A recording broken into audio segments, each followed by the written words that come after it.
Alzati, è mezzogiorno. Oh. Hai di nuovo giocato con il mio computer e l'hai lasciato acceso. Deficiente!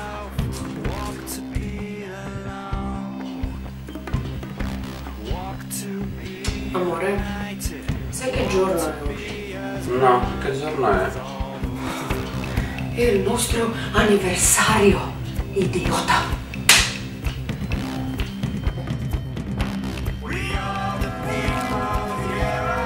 Mi hai portato la roba? Oh cazzo, l'ho dimenticato! Allora, ridammi i soldi. Mi spiace, li ho spesi tutti. Stronzo!